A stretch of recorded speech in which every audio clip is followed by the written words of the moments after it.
बीच जंग चल रही है और इस बीच टीकमगढ़ की एक छात्रा इजराइल में फंसी हुई है। स्वाति सिरोटिया के परिजन ने सरकार से मदद की गुहार लगाई है।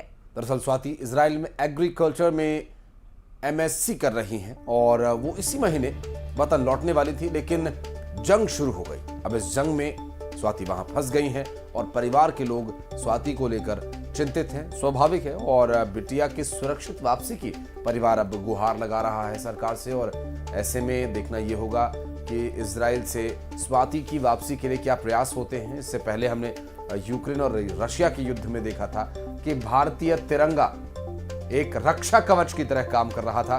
भारतीय तिरंगे के साए में भारत तो भारत, नेपाल, पाकिस्तान तक के लोग आए, अपनी जान बचाकर वहां से निकले।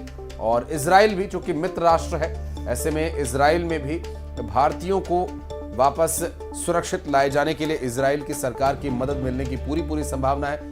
चूंकि अंशिका, इस वक्त खुद इजराइल सरकार जो है वो एक चुनौतीपूर्ण मोर्चे पर डटी हुई है। ऐसे में भारत सरकार क्या प्रयास वहां से करेगी, क्या वहां से बच्चों को निकालने के लिए कोशिशें होंगी, ये देखने का विषय होगा। परिवार बच्ची की सुरक्षित वापसी की मांग कर रहा है। मतलब डायरेक्ट वाली जो फ्लाइट है बात तो बंद है 14 तक। ये के अलावा एम्बेसी ने कछु नहीं करो, अब एम्बेसी से कोई वो नहीं है। अच्छा, हाँ। कि कोई हेल्प नहीं है। ये के अलावा सिर्फ अकेले एक एयरलाइन है, बाजात इथे से आदिश अबाबा इथियोपियन एयरलाइन। हाँ। और आदिश अबाबा से दिल्ली या मुंबई। मेरी रिया इजराइल में एमएससी करने गई थी 2020 में, नवंबर 2020 में एग्रीकल्चर से एमएससी करने गई थी। इजराइल गवर्नमेंट से उसका सिलेक्शन हुआ था और नवंबर में गई थी वो। आज अब उसका कंप्लीट हो गया था, इस महीने में उसे वापस आना था। अक्टूबर में आना था, 30 अक्टूबर के करीब वापस आना था। लेकिन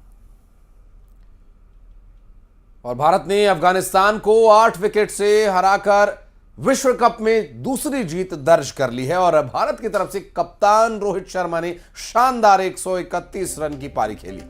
तो वही विराट कोहली के बल्ले से 55 रन निकले हैं। सलामी बल्लेबाज